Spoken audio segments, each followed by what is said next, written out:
नमस्कार, भारत न्यूज में आपका स्वागत है। मैं हूं आपके साथ डिम्पल राणा। जिस दर्द को कोई नहीं दिखा रहा है, उस दर्द को हम दिखाना चाहते हैं। सरकार देखे, सलमानी समाज के जो लोग सोशल मीडिया पर गुहार लगा रहे हैं अपने रोजगार को लेकर, सरकार उन सभी चीजों को नजरअंदाज कर रही है। चलिए सुनते हैं इरफान सलमानी देहलवी को।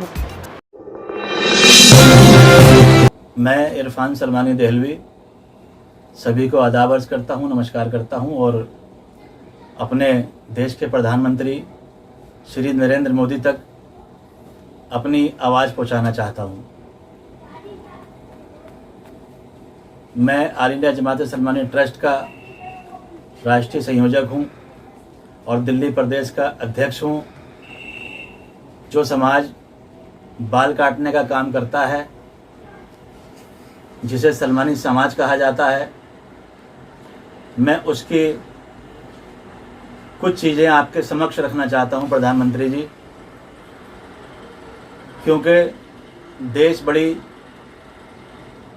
बीमारी के संकट से गुजर रहा है।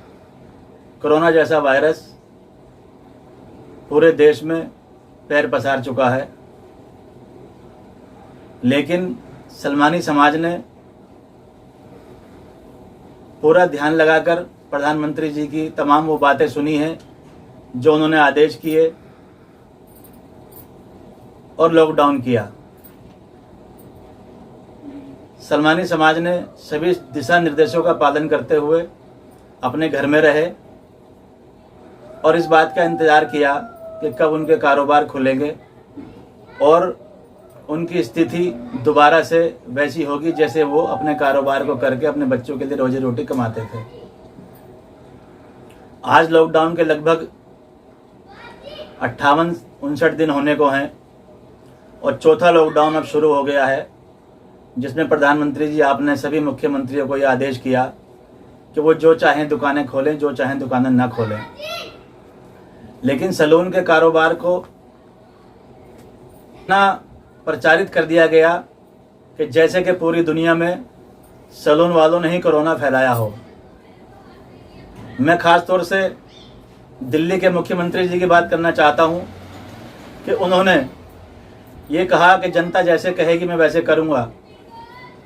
साहब, पूरी जनता का फैसला तो आपने किया है, लेकिन सैलून वालों का फैसला आपने जनता से करवाया है।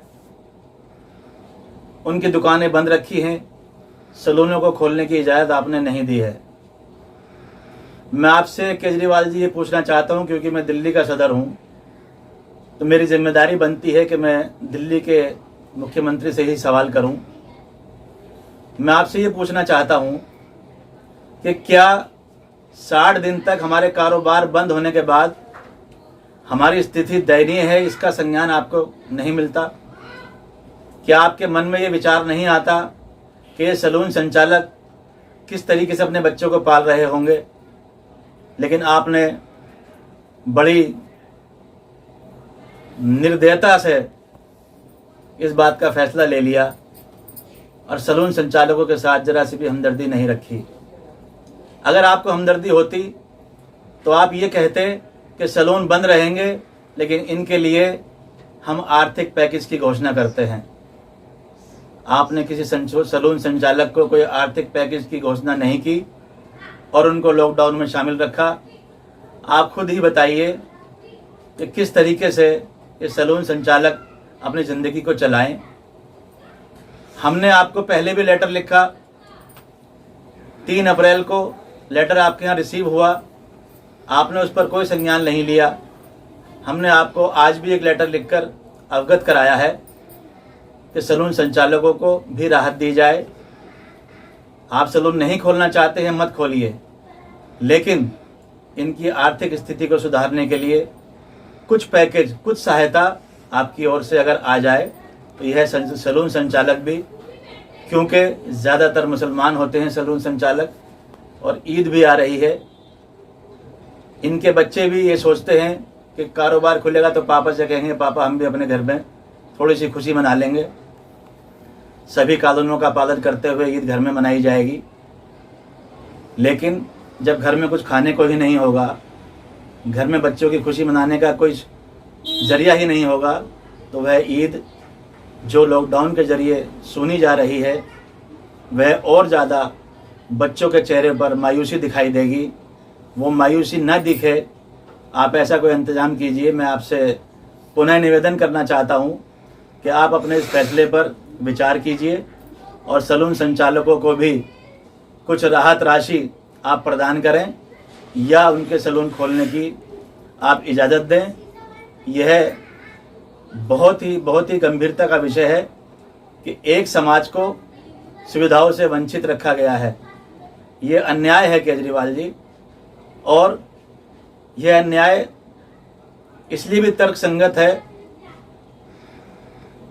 क्योंकि आज एक रेहड़ी पटरी वाला भी अपने व्यवसाय को चालू कर चुका है और रोजी रोटी कमा रहा है। किराना स्टोर वाले रोजी रोटी कमा रहे हैं, सब्जी वाले रोजी रोटी कमा रहे हैं। तमाम कामों को खोलने की इजाज़त मिल गई है, मार्केटें सभी खुल चुकी है। आपने रेस्टोरेंट तक खोल दिए हैं, आपने शराब खाने तक खोल दिए हैं, लेकिन आपने सिर्फ सैलून वालों को इजाज़त नहीं दी है। मैं आपसे विनम्र निवेदन के साथ दोबारा से इस विषय पर सोचने के लिए, विचार करने के लिए आग्रह कर रहा हूं। आप इस पर विचार करें और सैलून संचालकों को या तो राहत राशि दें, कोई पैकेज बनाएं, लेकिन इनके विषय में सोचना बहुत ज़रूरी है। धन्यवाद।